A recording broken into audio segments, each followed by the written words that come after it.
Mbola nandamina kely ny resaka tekniksika dia mino fa mety sava amin'izay ngamban'izay afaka miaraka tsara tsika hiresaka ny amin'ny famahana ny olam-pifandraisantsika sy ianao amin'ity androany ity, gestion de conflit ao anatin'ny fiaina-tokantrano. Mety tsy fiaina-tokantrano ihany fa ny fiainantsika sy ianao andavanandro mihitsy io no manome tsiro ny fiainantsika, na io mety ho tsiro ratsy na mety ho tsiro tsara, izay resaka hoe relation na fifandraisana izay.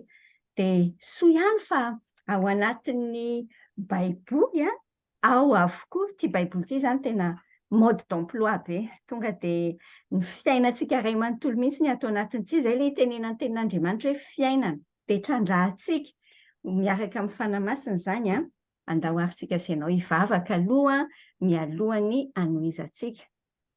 Ivelarantsika mihitsy ao anatin'izay hoe famahana ny olam-pifandraisan'izay. Vavaka tsika ary. Andriamanitra rainay feno fankasitrahana anao amin'ny anaran'i Jesosy indray izahay.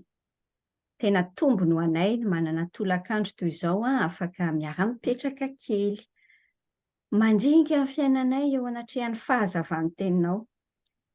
Tompo tena ny anatinay, maniry mafy mihitsy izahay hoe ho anahaka anao Andriamanitra, ho olona mpampihavana, olona miaina ao anatina fiadanana, indrindra ao amin'ny fifandraisanay amin'ny hafa. Jesosy tena ao anaty korotam-piainana be da be izay.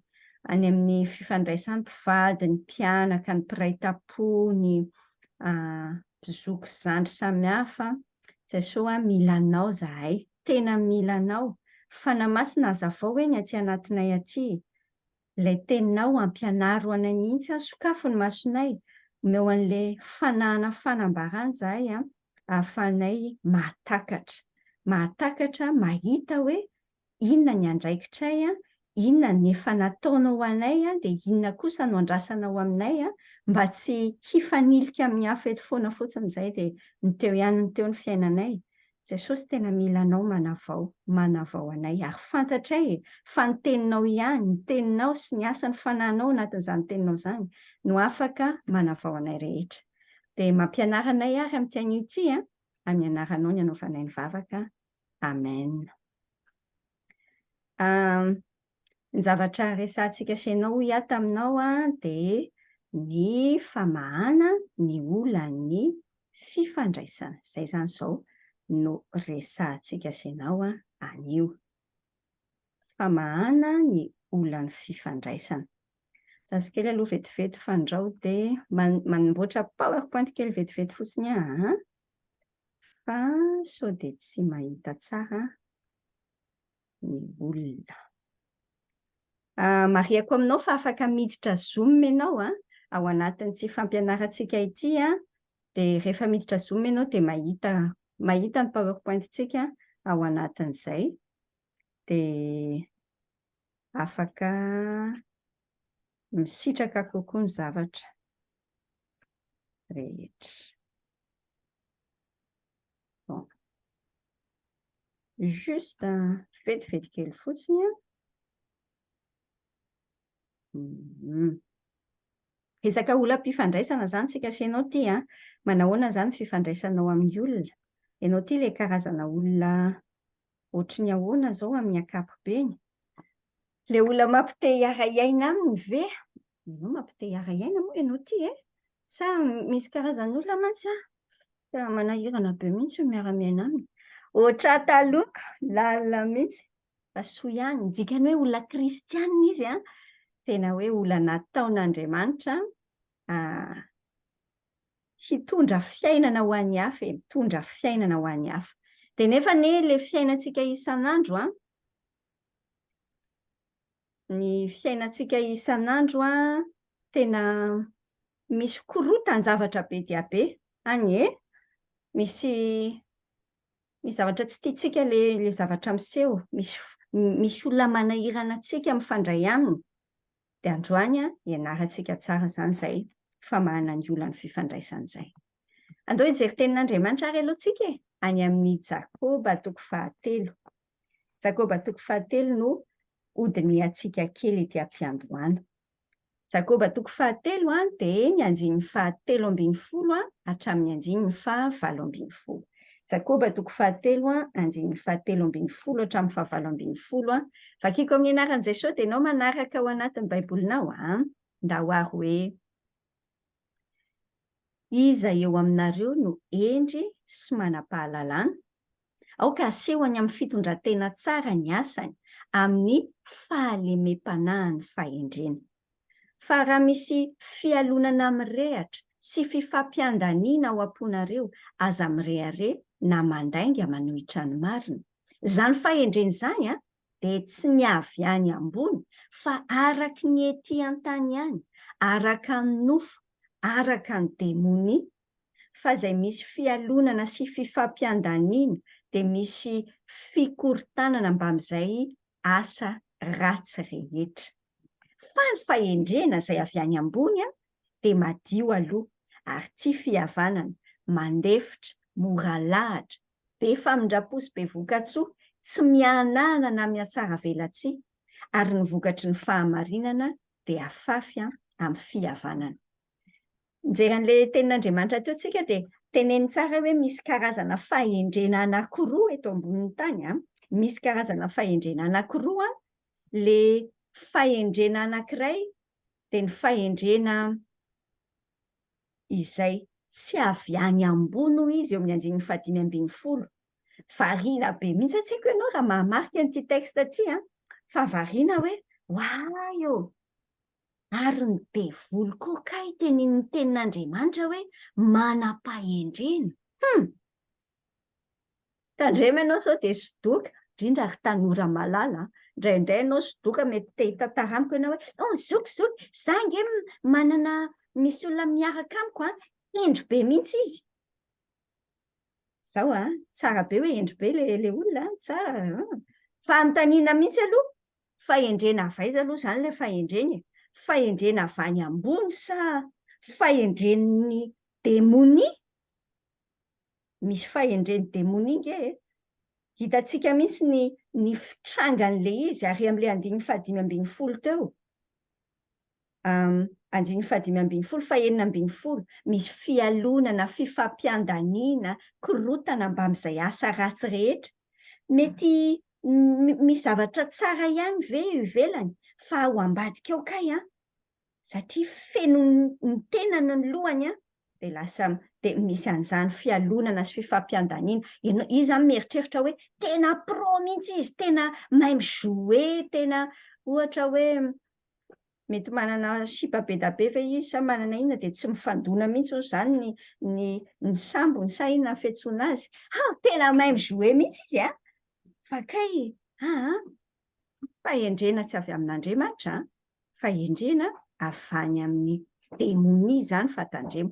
Andao trandrahantsika senao, ianao tia ve ary manam-pahendrena ve ianao?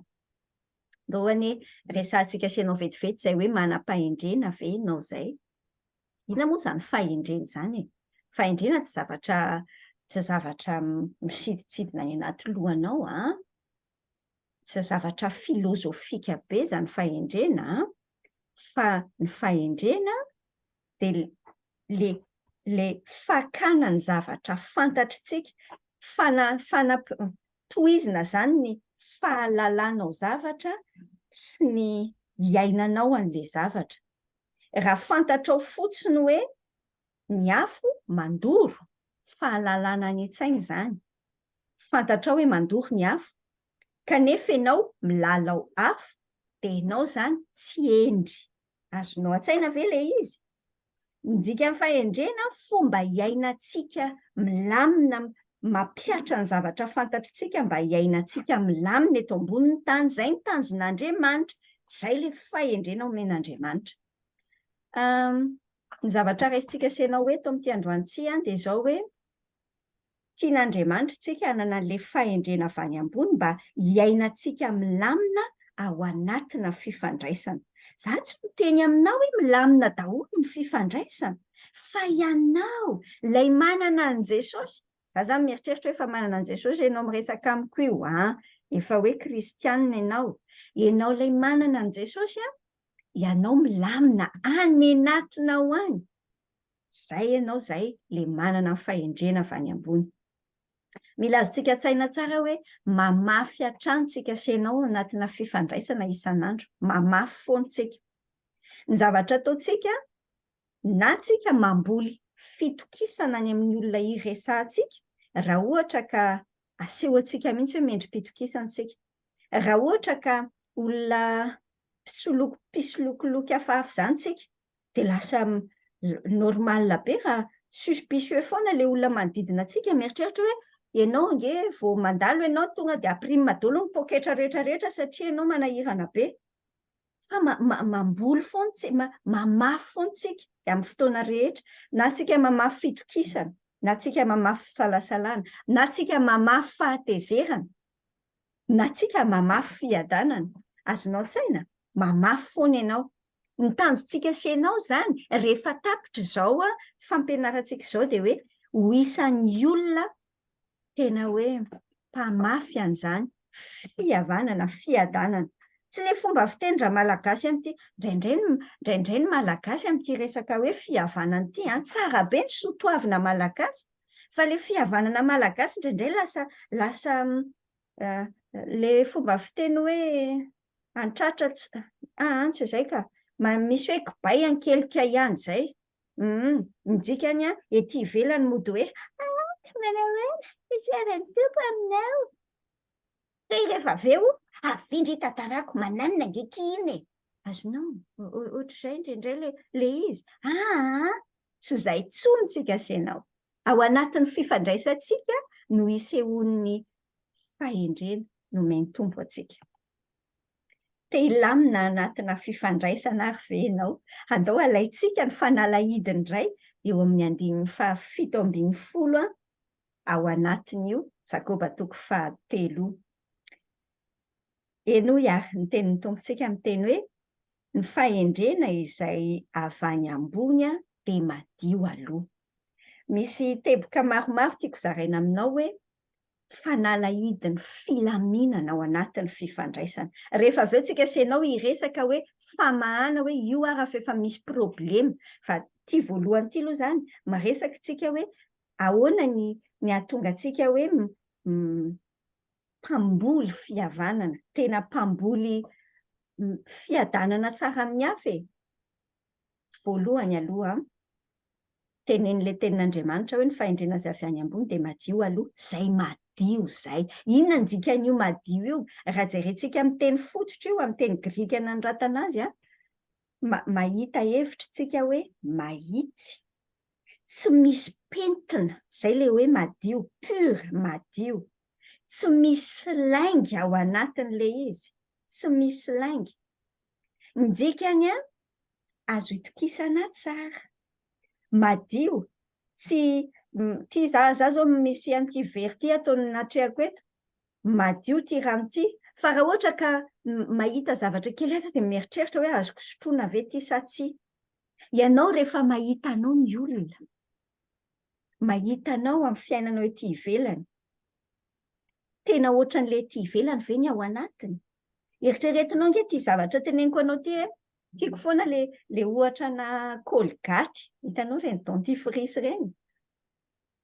Ny Colgate zany raha misy soratra tsara izy hoe Colgate, fa manahoana raha Colgate le izy ianao hiborosy nify dia rehefa potserinao amin'izay zany le izy, ka higiresy be ny tao anatin'le izy ry hitanao le giresy fanaovana tanina tômôbila ireny. Oay, loza, fa be da be ny olona ohatran'izany, ary zany tena fosotra manimba ny fifandraisana. Fa andao tsika sy ianao hianatra. Ny voalohany teneniko anao zany ao anatin'io hoe fahendrena avy any ambony madio aloha. Andao tsy asiana lainga na kely aza ny fiainana. Tsy asiana lainga na kely aza ny fiainana. Te hilamina ao anatin'ny fifandraisana ianao? Aza asiana lainga na kely aza ny fiainanao. Zareo nge ny Efesianina 4:5-20. Zao ny soratra ao amin'io tenin'Andriamanitra io hoe koa esoriny lainga ka samy milaza ny marina amin'ny namany avy ianareo rehetra, fa samy isany momba ny tena namantsika avokoa isika. Esory ny laingy dia samy milaza ny marina. Le laingy nge, ianao mety hoe na hoe zangany moa dia hoe mandaingy juste tsy tena hoe tenenina fotsiny marina fa mba hafenipeninao. Ny ahy teneniko amin'ny zanako foana izany hoe raha ohatra ny fiainanao ka misy zavatra afenina, ohatra izany hoe alainy ny telefoninanao iny dia hoe jereo nge raha alainy vadinao ny telefoninanao ka ianao tonga dia ohatraty iny, ohatraty. Rara be izay. Rara be ahoana? Ina izany afeninao anatin'iny? Fa minona misy afenina? Andao hipetraka kely mihitsy aloha tsika sy ianao dia dinio. Misy zavatra afeninao ve izao amin'ny fiainanao? Raha misy regleo androany. Andao reglena. Makeo amin'ny tompontsika. Mety manatona izay olona mila antonony. Fa lazaiko anao fa ho ampijaliany devoly amin'io zavatra afeninao io ianao. Efa niainako mihitsy izany se olana be le miezaka manafina, maka indrindra moa amin'izao vanim-potoana ny telefonina misy PDP, misy photo de profil. Tahaka ninona zavatra ataonao anatin'ny Facebook eo, fa raha misy mahita ny tena fiainanao fa ny ianao afeninao tsara. Aza asiana lainga ny fiainana se izao ny voalaza any amin'ny ohabolana 2:17. Ohabolana 2:17 hoe izy mitahiry fanambinana ho an'ny mahitsy sady hampingana izay mandeha tsy misy tsiny. Ho an'ny mahitsy. Andao hianatra an'izany. Izay ny voalohany tsy asiana laingana kely aza ny fiainana rehefa te hilamina amin'ny fifandraisana ianao. Ianao milamina tsara ny anatin'ny conscience amin'ny feo fieritreretanao any koa. Toy izantsika nge ny fahendrena avy any ambony io ilay 7:10 madio aloha dia avy eo tia fihavanana. Te hilamina ve ianao amin'ny fifandraisana? Ndao rangatsika sy ianao tena hiova famindra mihitsy Faharoa inona ny ataontsika? Andaontsika tsy le olona isan'ny mpanampy fahatezerana ny hafa. Tsy manampy fahatezerana ny hafa. Raha tenenina tsotra be amin'ny voambolana antsika isan'andro izany sakaiza dia tsotra. Tsy mila vaniny. Izay. Io ohatra spesialite antsika vehivavy mihitsy fa dia mahagaga.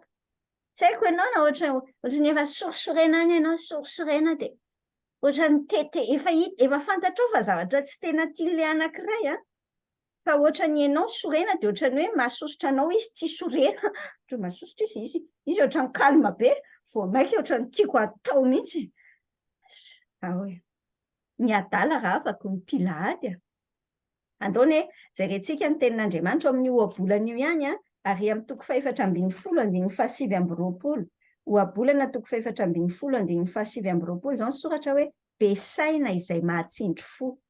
Fa ny malaky tezitra ianonao tsara mampiseho ny fahadalana. Indraindray tsika alaingany devoly hoe rehefa le mampiseho le tezitra be iny mihitsy ianao dia izay ianao mipro be mihitsy ao an-trano. Gaga ny anjely amin'iny hoe fihinandray ary ny adalany ty. Adalany reny. Jereo nge ny 20 amin'ny ohabolana, ohabolana 20:17. Voninahitry ny olona ny analavitra ny ady, fa ny adala rehetra kosa misafoka. Ianao izany? Te hilamina anaty fifandraisana tsika sy ianao mihitsy. Andao tsy manampy fahatezerana. Misy zavatra mahatezitra le ataon'ilay olona. Fa izao tsika tsy manampy. Tsy ianao tsy mpisintona lakilosy. Le izy efa mandeha le lakilosy dia mbola ianao koa tamiara isintona eo koa avelao le izy. Misy teny any amin'ny Korinthiana 2 tiako zaraina aminao, Korinthiana 2:10-12 hoe fa zahay tsy sahanao ny tenanay ho isan'ny sasany izay midera-tena na ampitany tenanay aminy fa tsy endry ireny satria manohatra ny tenany amin'ny tenany sy mampitany tenany amin'ny tenany. Inona no tiako tenenanao amin'izany?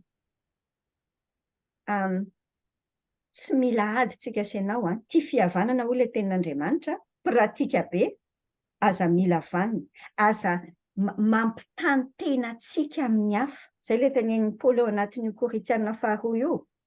Rehefa mampitamy tenantsika amin'ny hafintsika dia manomboka frustre, sorena hoe fa maninona izy ny ohatr'izao dia izaho tsy ohatr'izao e. Aza manao an'izay mihitsy. Andao tsy hiditra amin'ny fanameloana ny hafa, tsy misy fotoana angamba rehefa amin'ilay fotoana ny raigraigle iny tsika vehivavy. Lalina be mihitsy ilay fiainantsika ry be miakatra ny hormone. Miakatra ny hormone dia iny miseho. Eo izay tenenin'ny hafa dia ohatran'ny tianao contre izany foana. Fa izay koa ianao fa tsy hoe izany ny aty dia hoe tsy mety fa izaho efa izay mihitsy. Nofinao izany. Fa kristianina manana ny fahendren'Andriamanitra tsy manana fahatezerana ny hafa. Fahatelo izao tsika asianao. Dia ny tsara ange ao amin'ny Jakoba 4:7 tsika. 7:10 izao ny teny ao hoe ny fahendrena avy any ambony madio aloha ty fihavanana mandefitra. Haitsika le teny fa indraindray ohatra ny andrivotra hono. Andao trandrahana aloha fa aza moramora misafoka eo ty ianao e. Zao le mandefitra inona zany? Malemy fanahy, misaina ny hafa. Zay le izy, zavatra fahatelo zany ao anatin'le hoe te hilamina ao anatin'ny fifandraisantsika. Andao tsy anao tsinitsinina ny fihetseham-pon'ny hafa. Aza manao tsinitsinina ny fihetseham-pon'ny hafa. Zay le malemy fanahy, misaina ny hafa, mandefitra. Ahoana ny pratika an'izany se? Tsy avy dia mihetsika mamaly foana ianao amin'izay zavatra lazain'ny olona. Fa tsy hainao akory ny zavatra tiany lazaina. Hitanao ny fiainana kristianina tena tsy resaka réaction. Tsy réaction. Misy réaction sy action. Azonao ve izao mahasamihafa an'izany? Raha ohatra izao tsongona ianao, tsongona ny tananao dia manao hoe réaction zay. Fa tsy ohatr'izay ny fiainana kristianina. Tsy hoe izay zavatra ataon'ny olona aminao dia tonga dia ianao koa tonga dia ataoko koa. Andao mianatra miaino ny fihetseham-pon'ny hafa. Aza atao tsinitsinina ny fihetseham-pon'ny hafa. Jereo kely aloha ny Filipianina 4:4 hoe azafady. Andao miara-mijery Filipianina 4:4 ary amin'ny 5:5. Filipianina fa tsy Efesianina 4:4-5. Hoy ny tenin'ny Tompo hoe aoka ho fantatry ny olona rehetra. Aoka ho fantatry ny olona rehetra ny fandeferanareo. Efa mbiakaiky ny Tompo. Ianao izany? Aoka ho fantatry ny olona rehetra ny fandeferanareo. Avadio ihany anie any amin'ny Romanina indray 5:12 hoe Romanina 5:12 faharoa milaza hoe aoka isika rehetra samy hitady izay hahafaly ny namantsika amin'izay ahasoa sy hampandroso azy. Zany angeny dikan'le hoe fantatry ny olona ny hoe mandefitra tsika fa tsy miteny fotsiny tsika hoe mandefitra. Nefa ianao tsy misaina an'ilay hafa mihitsy, misaina izay ahasoa sy hampandroso azy. Any amin'ny ohabolana indray ne izao jereny ohabolana 5:12-5. Izao ny teny ao hoe ny teny malemy dia hazonaina, fa ny vava ratsy mandratra ny fanahy. Ndao hoe narantsika izay mandefitra izay, malemy fanahy, misaina ny hafa. Tsy avy ianao dia mihetsika mamaly an'ilay olona fa manjary tsy heninao izay tiany lazaina. Tsy manao tsinitsinina izany ny fihetseham-pon'ny hafa. 4 izao tsika asianao 4. Ao anatin'ilay Jakoba 4:7-7 hatrany tsika mianatra ny hoe inona ny fanalahidin'ny filaminana ao anatin'ny fifandraisana aloha. Fahendrena avy any ambony hoy izy madio tia fihavanana, mandefitra, dia avy eo mora alahatra. Mora alahatra. Inona ny dikan'izany? Zavatra 4 zany. Tsy avy dia mitsikera ny sosokevitry ny hafa. Tsy avy dia mitsikera ny sosokevitry ny hafa. Zay tsika asianao. Ianarantsika mihitsy izany Indikany hoe vonona iaintsika. Vonona iaina. io tena tsiko mihitsy taloha. Tena mety mbola misy mitovy amiko mihitsy izao amin'izao fotoana ve ianao taloha dia ahoana ny ataoko miaraka amin'le toetrako za zany somary basobaso vava zay dia dia hitanao rehefa miady hevitra amiko dia ny anazy zao za nga miaino anao zany.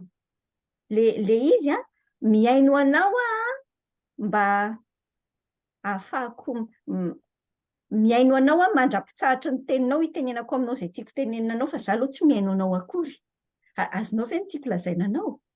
Midikany rehefa miady indraindray taloha tsy hoe indraindray fa taloha zany rehefa miady amin'ny vady ohatra zany dia ohatr'izay le atao. Miteny zavatra io izy miteny zavatra io fa nga misy henoko mihitsy ny teny. Miandry fotsiny hoe roviana raha vao hijalona io na tsy adrasako akory zany fa tapahako eny an-tenantenany eny dia tonga dia ameko ny enahy ihany satria ato anatin'ny lohako eto ny enahy ihany aminazy. Eno indray ingeny ohabolana 7 andininy 5 ohabolana 7 andininy 5 ny fony mana-tsaina mahazo fahalalana ary ny sofiny endry mitady izany. Tena hoe mianatra miaraka amin'ny Jesosy mihitsy rehefa miresaka amin'ny olona dia mianatra hoe Jesosy ampio hiaino, ahay hiaino. Le hoe mahay miaino tsy hoe aiza reny kendry toana nasiako anio hoe azonao le pozin'le izy fa miaino hoe inona ary zany zavatra ny anatin'ny fon'le olona zany. Tsy avy dia mitsikera ny sosokevitry ny hafa foana. Vonona hiaino. Tsy avy dia mafy hoe ny ihany na mana-maritena foana. Mora lahatra. Zany ny fahendrena avy any ambony. Toy izantsika. Fahendrena avy any ambony koa ilay tenin'ny Tompo. Efa mamaraparana ny tapany andiny iny tsika hoe be famindrapo sy be voka-tsoa. Izay ilay amin'ny andiny 7:10. Inona ny tantaraintsika amin'izany? Te hilaminao anaty fifandraisana ianao. 5 aza manindry ny fahadisoa ny hafa. Aza tsindriana be le fahadisoa ny hafa. Zay. Fa ndao hanahaka ny dadandriamanitra tsika. Manahaka ny Andriamanitra tsika mpamindra fo. Hainao ange formule zany. Impiry ianao mivavaka dia tenenao fa mpamindra fo. Ka Jehovah iray mpamindra fo. Zany fa midikany hoe zanak'Andriamanitra ange-tsika manahaka azy. Inona ny dikany hoe mamindra fo io Andriamanitra io? Tsy manome atsika ny mendrika atsika izy, fa manome atsika ny ilaitsika. Gravy ange, enjana be raha ohatra ka ny mendrika atsika ny ataon'Andriamanitra amintsika, tonga dia gly daholo tsika rehetrarehetra. Zay no nataony. Soa ihany io Andriamanitra io fa mpamindra fo. Dia fa maninona ianao? Vao mananina kely le vadinao, vao mananina kely le zanakao. Zavatra efa fahadisoana tamin'ny 2 volana sy tapany, mbola hatramin'izao mbola tononinao ihany. Dia eritrereto nge raha izany ataon'Andriamanitra amintsika problema be. Ndao hianatra. Tia hilamina amin'ny famindrapo, aza tsindriana ny fahadisoa ny hafa. Mila mety misy fotoana mila tenenina, mety misy fotoana mety mila tsy tenenina akory fa tonga saina ho azy izy. Fa rehefa tenenina indray mandeha ohatr'izay, zay. Amporisio amin'izay izy avy eo. Fa tsy mitazona carnet. Indraindray tsika sainao ty tena mahagaga mihitsy. Manana carnet kely izay tsika ao anaty lohantsika ao fitahirizana zordira. Carnet an-jordira.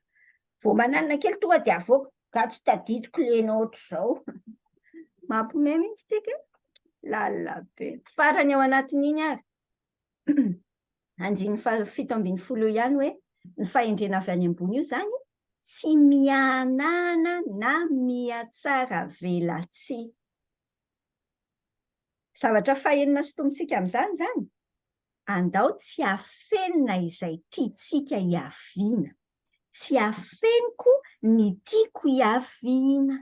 Tsy hafeniko ny tiako hiaviana. Inona ny dikan'izany? Ny tena izy risehasy eo fa aza miolakolana. Tsika malagasy aloha dia manana ny kolontsaina miolana azy dia miolana azy. Inona ny tena tianao hiaviana? andao hianatra an'izany tsika, tsy mianana na miatsara velantsika. Tsy le mody atao hoe mody mananina dia mody mananina. Enoana ny ohabolana 10/7/2020 hoe izao ny tenin'Andriamanitra hoe izay mitahiry lolo-po dia manana molotra mandainga, fa izay mampielendrikendrika no adala. Ary amin'ny Salamy 2:20, Salamy 2:20, samy milaza lainga amin'ny namany amin'ny molotra mandrobo izy, fo mamorom-pitaka no itenenany. Azonao an-tsaina rehefa ohatr'izany le fifandraisana. Tsika sy anao tia dia mahagaga. Rehefa anontaniana izany tsika, inona no tena toetran'olona tsy zakanao? Dia samy miteny, ny ano tena tsy zakako mihitsy ka ny olona miolakolaka ireny. Nefa tsika sy anao miolakolaka be mihitsy. Andao tena mandeha amin'ny mazava, ny tena izy aseho.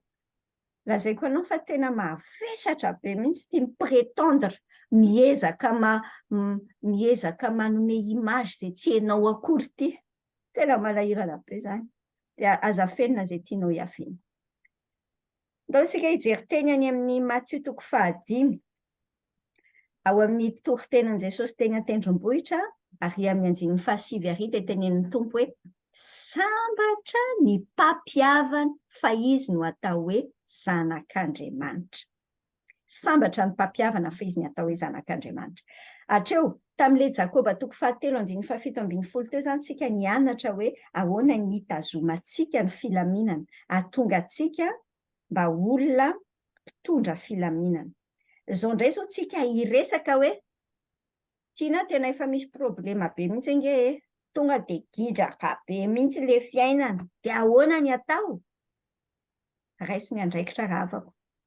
Misaotra ny Tompo napetrany ao anatin'io fianakaviana kafouillage be io mihitsy ianao.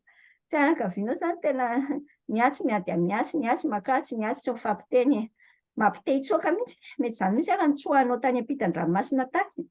Mihitsy. Fa soa ihany fa ampianarin'ny Tompo tsika sy ianao androany, sambatra ny mpampihavana, fa izy ny antsoina hoe zanak'Andriamanitra. Ndao ianao mialangalana any fa mission antsika sy ianao izany. Korintiana 2 ary miteny an'izany koa izy 5. Korintiana 2:5 miteny an'izany ny apôstôly Paoly hoe fampihavanana. Izay nge nahatongavan'i Jesosy. Tsika sy ianao mila mitory le filazantsara ny fampihavanana. Dia ahoana izany hoe mpampihavana izany ry? Izao aloha, aza mitsôkady aloha se. Aza maika andeha hanao zavatra be da be koa fa andao aloha mianatra tsara tsika dia makeo amin'ny Tompo. Tsy mpitsôkady izany mpampihavana izany. Indraindray tsika izany ohatra hoe rehefa manahirana dia velako, lao.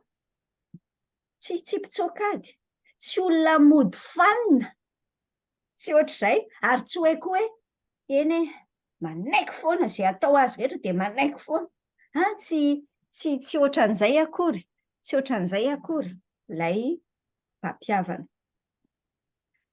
Resahantsika izany izao hoe ahoana ary izany ilay izy. Fa te handresy lahatra kely anao aloha hiresaka hoe nahoana no mila vahana ny olan'ny fifandraisana. Misy teny any amin'ny Jaona 1:4. Mety hiteny fotsiny ianao zaho olona tsy tia korotana mihitsy tonga dia miala fotsiny aho rehefa misy an'izany. Izay ve ny antsoina hoe sitrapon'Andriamanitra? Nenahy hodiko fanina, vao jereko fotsiny dia mody hitsikiko vendrana any dia avy eo mety. Izay ve ny sitrapon'Andriamanitra? Aleo aloha miresaka amin'ny tenin'Andriamanitra mihitsy tsika jerena inona ny teny. Jaona 1:4-20. Jaona 1:4-20 izao ny soratra hoe raha misy manao hoe tia an'Andriamanitra nefa mankahala ny rahalahiny dia mpandainga izy. Fa izay tsy tia ny rahalahiny izay hitany dia atahoana ny tia an'Andriamanitra izay tsy hitany. Fa maninona ny mila vahana ny olan'ny fifandraisana? Satria voalohany mampisaraka antsika amin'Andriamanitra rehefa misy korotana. Enitsika.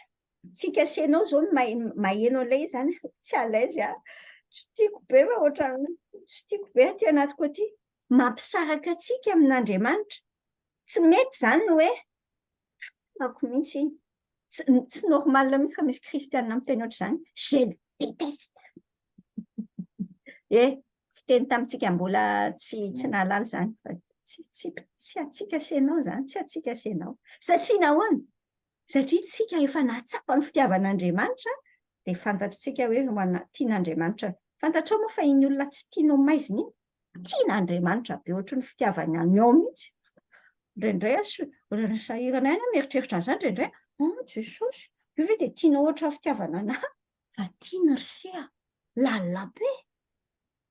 Fa maninona tsika no mila mamany olam-pifandraisana? Zareo ange Petera voalohany toko 7:7 hoe Petera voalohany toko 7:7 izao no teny ao hoe miresaka amin'ny lehilahy izy fa tandremanao sao dia mieritreritra hoe lehilahy fotsiny, tsika rehetra mihitsy. Nareo lehilahy hozy izy miara-mitoetra araka ny marina manaja ny vavy tahaka ny mety atao amin'ny fanaka malemilemy kokoa sady mpiara-mandova ny fahasoavan'ny fiainana mba tsy ho voasakana ny fivavakareo, ny fivavahanareo. Manakana ny vavaka ry sia, manakana ny vavakantsika raha ohatra ka misy olana any amin'ny fifandraisana. Tao amin'ilay Jakoba toko 7 efa nijerentsika tary aloha tary, leo amin'ilay 9:20 kosa tenenin'ny tompo hoe ny vokatry ny fahamarinana dia avy amin'ny fihavanana ho an'izay mampandroso ny fihavanana. Inona ny tenenitsika amin'izany? Rehefa tsy misy fihavanana tsara, fifandraisana tsara, voasakana ny fifalianao sy ny fivelaranao. Tsisy épanouissement mandeha mihitsy. Tsy varao hitanao ve izany amin'ny fiainan-tokantranonareo? Nanomboka tamin'iny gidragidra iny sady tsy mihemotra ny tsy mandroso fa dia miaina fahatany eo fotsiny ilay tokantrano. Fa mianatra tsika dia ahoana? Dahoary, vahana ny olam-pifandraisana, misy dingana maromaro reto teneniko anao. Tena misy problema ilay fifandraisana. Izao lazaiko anao voalohany. Raiso ny dingana voalohany. Premier pas zany ry sia. Ataovy premier pas. Tsy tianao ery miainao izany? Henoko mihitsy ianao fa miteny mihitsy ianao izao hoe tsy tandringa ery tiana. Izy ange nanao an'izao za tsy naninona mihitsy fa izy izao. Raha hitako vatany eto ianao dia tena tantara mihitsy tantarainao daholo ity rehetrarehetra ity.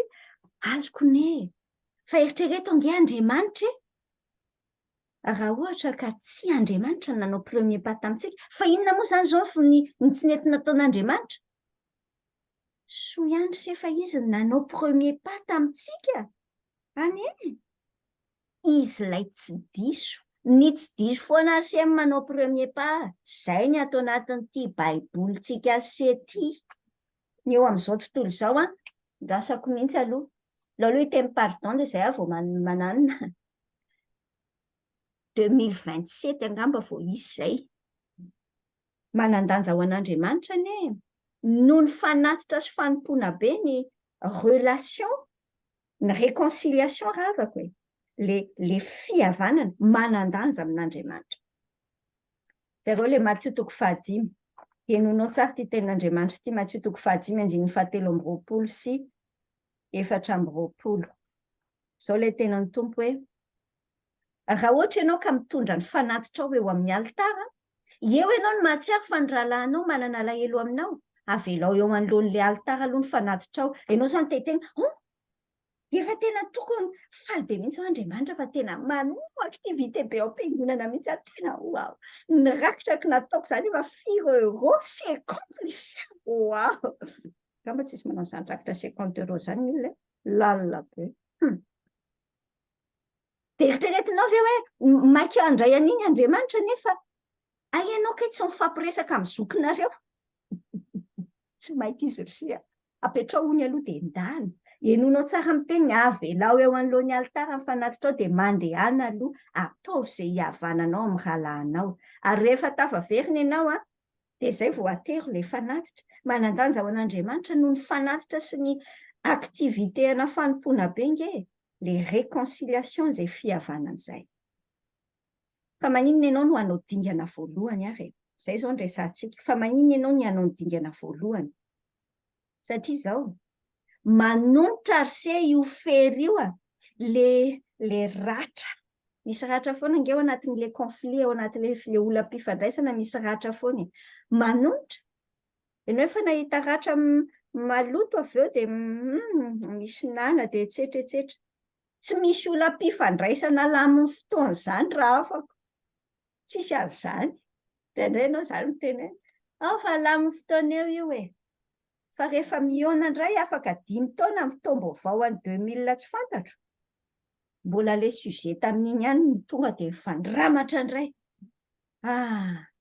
Izao azoko anefa sahirana ianao miteny hoe tiana izaho matahotra be ange hanatona anazy amin'izany. Tsy tiako fa sao dia efa mba juste ange izay efa mba tsy mifampigidragidra be fa amin'izao fotsiny e. Aza velan'ilay amin'izao fotsiny e. Mandeha any. Ny fanahy nomen'Andriamanitra anao ange fanahy mahery, fitiavana, fahononam-po e. Dia mandeha any. Reseho amin'ny fahafenoan'ny fanahy le tahotra hiatrika olona.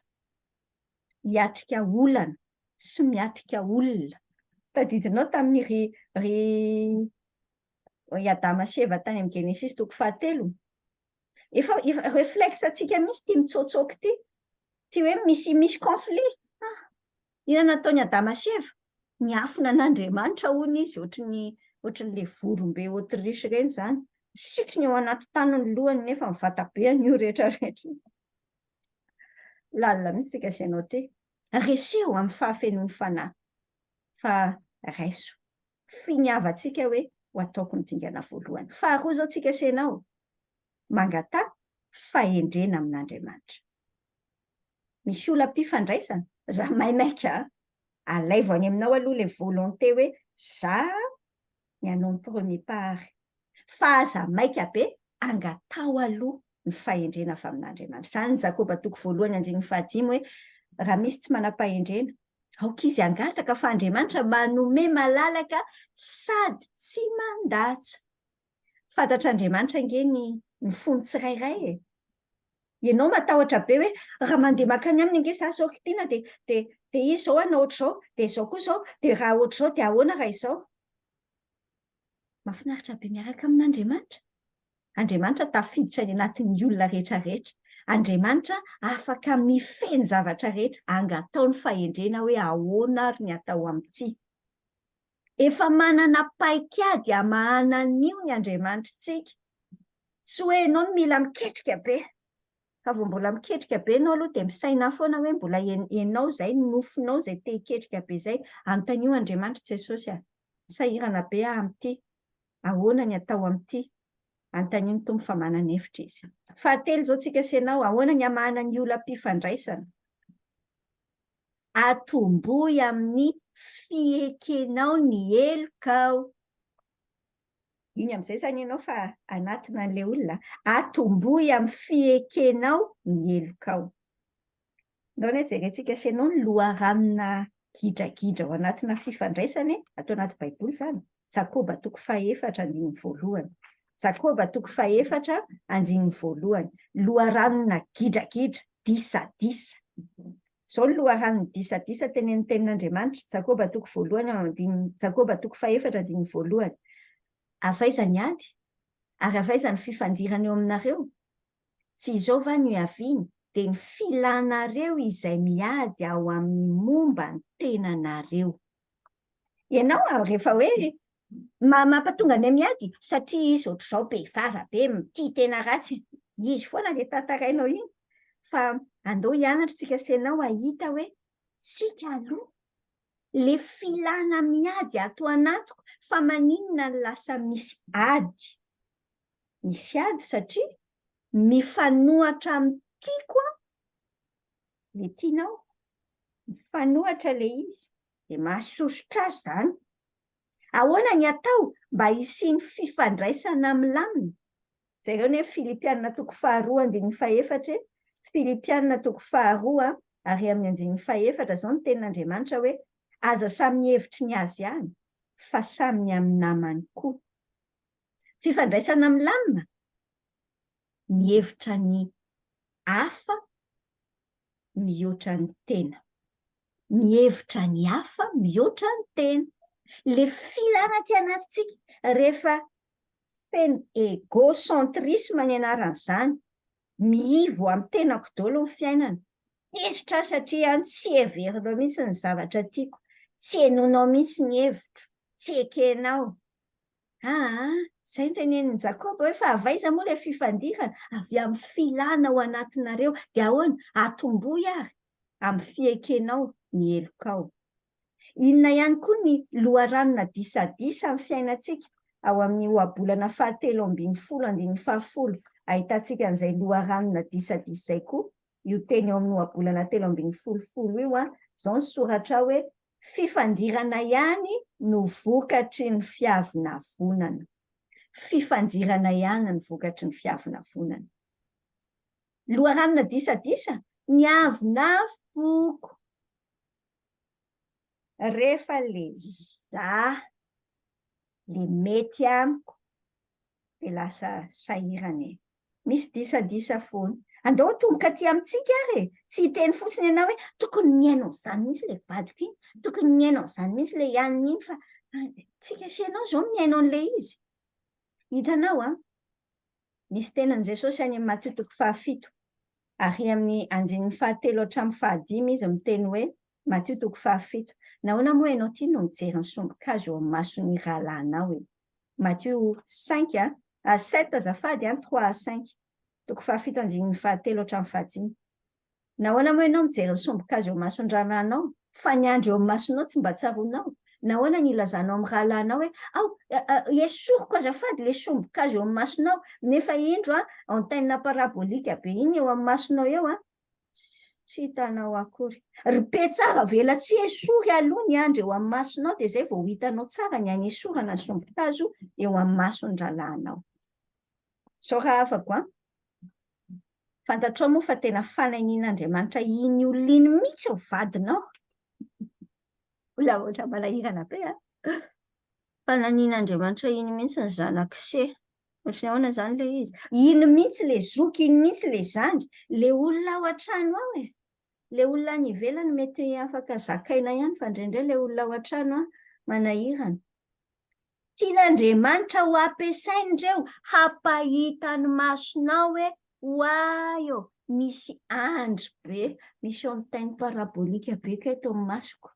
Mety izay sokatra tsara angamba masonao andao hianatra miaiky ny elokontsika sy ianao. Ahoana zany ny tenenantsika tsotra an'izany anie? Ohatra afaka teneninao zany ohatra hoe mifona fa tsy ny hevitra afa-tsy ny tenako. Atombohy amin'ny fiekenao ny elokao. Tsy mila mamorona zavatra hoe tsy nataonao akory dia miteneninao hoe mba hampilamina lesaka angaha dia teneninao hoe nataoko mandainga indray zany nefa efa hoe tsy asiana lainga amin'ny fiainana. Fa le tsika le miakatra iny angentsika, le mipoaka iny angentsika efa misy an'le avinavoko, efa misy an'le zabe atsika ifony amin'le olona. Fa efatra zao tsika sy ianao, ahoana ny hamahana ny olam-pifandraisana? Enoy ny vesatra ao anatin'le olona, tadiavo ny fomba fijeriny. Enoy ny vesatra ny anatiny. Enoy ny vesatra ny anatiny ary tadiavo ny fomba fijeriny. Hitanao ny mampisy disadisa tsy le ide ny hevitra nge ravako fahasoavana be ary ho hevitra samy hafa be da be io. Fa ny mampisy disadisa tsy hoe hevitra tsy mitovy fa toe-po maratra ny mampisy disadisa. Toe-po maratra. Le olona mamoaka an'le hevitra maratra, ianao miainao an'le izy maratra. Dikany miaraka migidraka ao zany. Tsy le hevitra ny olana. Fantatrao ve fa ny olona mila fitiavana indrindra dia ireny olona tsy mampite ity ireny indrindra. Oh là là!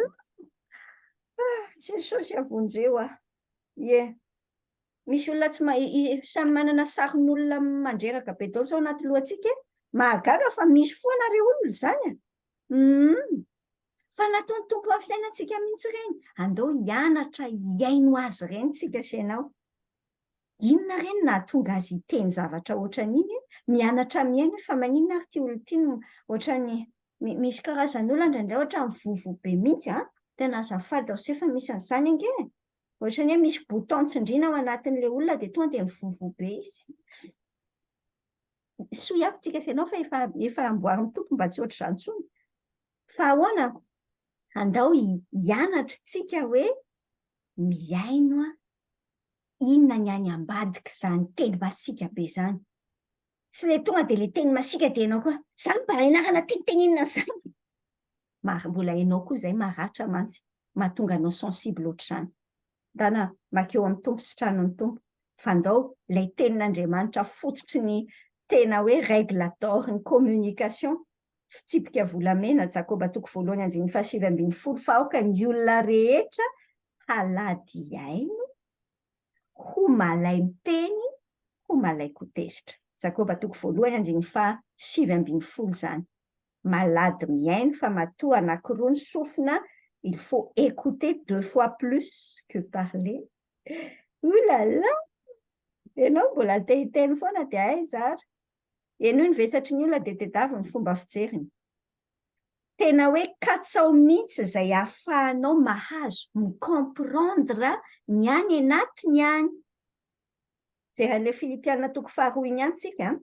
Tenin'Andriamanitra tena fanalahidy be io Filipianina 2:2 io. Le ary amin'ny 2:4-4 aloha ny averiko vakiana aminao kely vetivety. Zao le teny ao hoe tanterao ny fifaliako Paoly Apôstôly mba iraisanareo saina amin'ny ray fitiavana, amin'ny ray fo, amin'ny ray hevitra. Tsy manao na inona amin'ny fifampiandaniana na mandramy tena foana. Fa amin'ny fanetretena dia aoka samy hanao ny namany ho mihoatra noho ny tenany. Aza samy mihevitra ny azy ihany fa samy ny namany koa. Mifantoka any amin'le maharary an'le olona fa tsy le maharary anao. Izany ny olona kristianina tena izy ry se afaka amin'ny tenantsika. Dia ianao mety eritreritra hoe vobe nge zary tiana amin'izany hoe izy izany mba eritreritra anahy. Ny eo an Jesosy aloha, ny tompo manasitrana anao fa mandehana nge amin'ny hafa mandeha midepase tena hoe mandeha ambonin'io anao io, tsy le anao ny eritreretina, tsy mifantoka amin'le marary anao. Fa rehefa mifantoka amin'ny hafa ianao dia Jesosy no manasitrana anao. Romanina 5:1-2. Le voalohany averiko aminao tsara miteny hoe isika izay matanjaka ny tokony hitondra ny fahalemeny malemy ka tsy hitady an'izay hahafaly ny tenantsika ihany. Efa nivakitsika teo aloha le 2 hoe aoka isika rehetra samy hitady izay hahafaly ny namantsika amin'izay hahasoa sy hampandroso azy. Jereo hoe inona angano mampitahotra n'ity namako ity? Ny olona matoa masika velona tena maratra be any anatiny any. Mety feno zordira any anatiny any, zordiran'ny amertume ny gidim-po rehetrarehetra io. Fa ny fanafodin'izany tsy kitakitainao koa izy, na tsy anaovanao moral, tsy mandaitra amin'ireny olona ireny mihitsy moral raha teneniko anao tsara. Vao maika izy sur la défensive amin'ny fiteny azy tonga dia vao mikitika zavatra ianao dia ohatran'ireny hitanao le hérisson ireny, sokina. Vao kitihana sokina dia mipotra daholo ny fandehan-drehetra. Donc anga tsy manao olona sokina intsony tsika sea, sady tsika aloha tsy izay intsony dia ampitsika ny olona hoe manahoana raha mba miova ohatran'ny bitro kely angamba bitro kely naritra kely.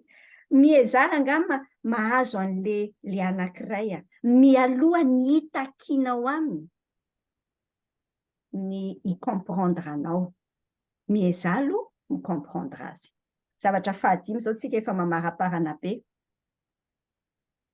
5 teneno ampitiavana ny fahamarinana. Teneno ampitiavana ny fahamarinana. Tenin'Andriamanitra ny amin'ny Efesianina 2:4 izany. Efesianina 2:4 andiny 5. 5:10. Efesianina 2:4 hoe mba hanaraka ny marina amin'ny fitiavana ka mitombo amin'ny zavatra rehetra ho amin'izay loha dia Kristy. Amin'ny teny anglisy io teny io hoe speak the truth in love. Tenenina amin'ny fitiavana ny fahamarinana. 5:20 amin'io Efesianina 2:4 io izao ny soratra hoe aoka tsy halaoko ny vavanareo izay teny maloto fa izay tsara ho fampandrosoana arak'izay tokony hanaovana mba ahazoana izay miaino fahasoavana. Hitako tamin'ny fiainako mihitsy io taloha. Za zany le karazan'olona vao mahafantatra ohatrany hoe mahalala tenin'Andriamanitra kely ka hitako ianao ohatrany tsy manaraka an'izany tokony izany izany, tonga dia ameko ianao. Neka hoana moa izany fa hitoriako teny am'le sady miaraka am'le legalisme be ako mihitsy hoe henonao a ohatr'izao tena mitsoaka anao nge ny olona ry se ia mety za zany mampitsoaka ny olona aminao ty a satria tena marina tokoa ny zavatra torianao nanana olona niara-niasa zay taloha mafy tanana be zay zalahy zay mafy tanana be de zay zavatra ao an-tanany nisy fotoana izy ry se nandray akoho kely petit poussin kely akoho kely reny maty tao an-tanany tao le akoho kely fa ndraisiny izy de tsy hainy hoe akoho kely nge potseriny maty tao an-tanany ndre hitanao ny fahamarinana tsy misy fitiavana lasa mitarika fanoherana micontre ny olona raha vao ny fahamarinana tantarainao tsy misy fitiavana tsy misy compréhension tsy misy fitiavana tsy misy fahalemem-panahy tsy feno fahasoavana fa migidragidra firifiry ny dada ao an-tranon'olona ao maninona rangaha andao iofa za aloha tsy dada fa be da be loatra ny dada malagasy ohatr'izany ry se fa andao hiara hivavaka ho an'ny dada malagasy tsika dia hiara hivavaka ho antsika fa firifiry koa ny reny efa betsaka ny maniry bouton tsy mono ny tiako lazaina aminao n'izany bouton zany fa bouton tsindriana dia lasa manao lasa mipoky tsindriana ty dia oa ka tsy miaino anao mihitsy ny zanakao fa maninona tsisy fitiavana le fitenenana azy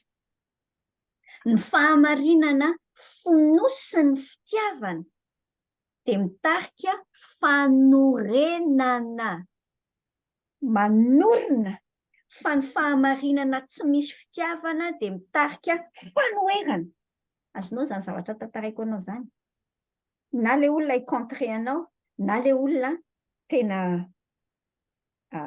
voatsangana mihitsy amin'ny fahamarinana teneninao fa miankina amin'ny ohatrany ao na nitenenanao azy farany indrindra ry se farany fahenina farany ary ahoana ny amahana ny olam-pifandraisana andao re olona ny olana ny vahana fa tsy ny olona no hiadiavana samy hafa mihitsy zany le izy ohatrany somary mitovitovy ihany le teny malagasitsika hoe olana sy olona matetika ny olona mihitsy ny tena problemantsika ohatran'Andriamanitra mihitsy tsy ny olona mihitsy ange probleman'Andriamanitra fa ny fahotany tsy ny olana no vahatsika ny atsika matetika fa le olona tonga dia personifietsika tonga dia ataotsika le olona miady hevitra tonga dia le olona zay le mahatonga le firenetsika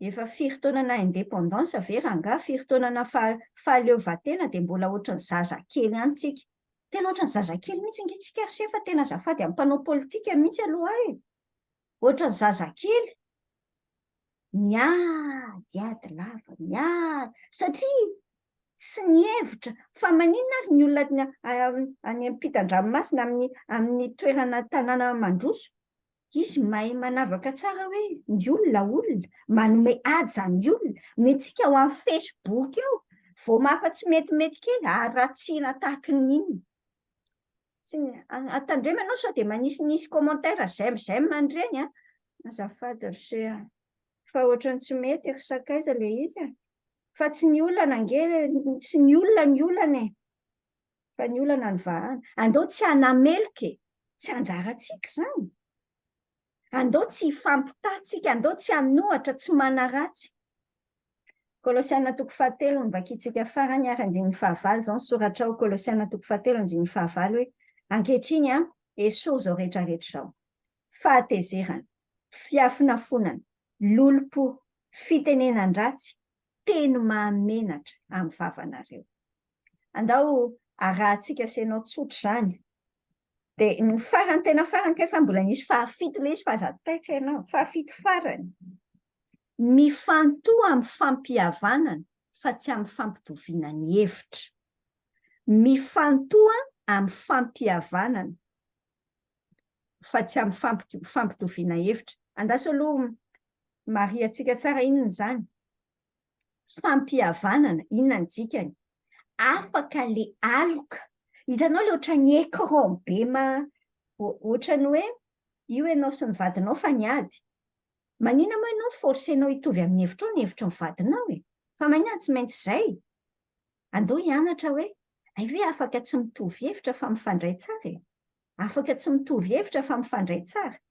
Manana an'ilay sofina miaina sy zavatra rehetra efa notenentsika teo. Midika ny hoe fampihavanana, mila hifantohantsika, afaka ilay écran.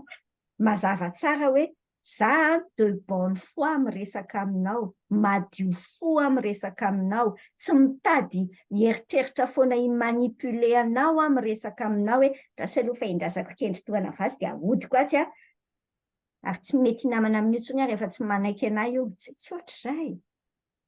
Fa satria tsy ohatr'izay ataon'Andriamanitra amintsika. Soa ihany io Andriamanitritsika io fa maharitra be amintsika se, dia andao hanahaka azy tsika. Afaka tsy mitovy hevitra fa mifandray tsara. Hatreo ny zavatra nianarantsika sy ianao tamin'ity androan'ity. Mila fampiarana indray izany izao tsika. Dia ndikany andao hivavaka. Maka fotoana kely mihitsy aloha ianao mandinika eo anatrehan'ny Tompo. Ohatrany ahoana moa izany izao ny fiainanao ity. Akipio ny masonao dia tandremo sao matory am-pitoerana. Fa ilay resahantsika sy ianao izao ianao miteny amin'ny Tompo hoe Jesosy ity olana ity. Izany tsy mahalala hoe inona ny fifandraisanao any. Ohatrany ahoana. Raiso ny mission, ny iraka mpanaovan'ny Tompo anao dia meteza hetry atombohy miaraka amin'ny Jesosy izao. Mifavaka tsika. Andriamanitra rainay mankasitraka anao nampianatra anay tamin'ity an'io tao anatin'iny teninao manambara ny fahendrena avy any ambony iny, ilay toetra karaktera n'ilay fahendrena avy any ambony. Jesosy tena miara-miaiko mihitsy izay, fa matetika afangaronay aty anatinay aty. Fa ke fahendreny démonie mihitsy ny fahendrena aty anatinay. Fa izay tsy mora lahatra, be doika be sady misy fifampiandaniana, fialonana, Jesosy mifona aminao. Mifona fa dia mampitany tenanay amin'ny hafa hatrany izay matetika, tena miivo amin'ny tenanay ny fisainanay. Jesosy hifonany aminao izany dia diovy izahay ho afaka amin'ny tsy fahamarinanay rehetra. Jesosy miasa aty anatinay. Ahatonga anay tena olon'ny réconciliation, tena ambassadeur ana réconciliation. Mpisolo tenanao Jesosy mampihavana, olon'ny fihavanana, mpampihavana. Izany izahay manomboka izao. Andriamanitra tomboka eo an-trano io. Hitanao mihitsy ilay manahirana be da be. Jesosy tsy hainy miara-miaina amin'ilay olona, samy manonona an'ilay olona any an-tsaina ihany daholo izany izao izay. Moa iny olona iny mihitsy ka izany tena mila ny fitiavanao. Jesosy tena tsy hainay mizara ny fitiavanao amin'iny. Fa ampio izahay io fanahy-masina arotsay aty anatinay mihitsy ilay fitiavan'Andriamanitra ahafahanay mity ny hafa tahaka ny itiavanao azy Tompo. Anananay faharetana amin'ny hafa. Saotra Jesosy fa izay nianaranay androany dia ianao no miasa aty anatinay ahatanteraka an'izany. Hoentinay ao anatrehanao ireo fifandraisana mikorotana samihafa ireo. Miasa Tompo any anatin'ny olona tsirairay avy, sokafoko ny masony, dia ianao no anasitrana ny areti-po, le fo maratra be da be, tsy lovy amin'ny fahazavanao mihitsy ireny fo feno ratra-piainany. Ampianaro an'ilay mamela heloka mihitsy izahay io, misaotra Jesosy. Eo an-tananao ny ametrahana izany rehetrarehetra izany dia mankasitraka, ataony amin'ny anaran'i Jesosy mivavaka. Amen. Amen. Raha sitrapo ny Tompo amin'ny fito sasany ariva amin'ny ora aty Eoropa indray, ny fiara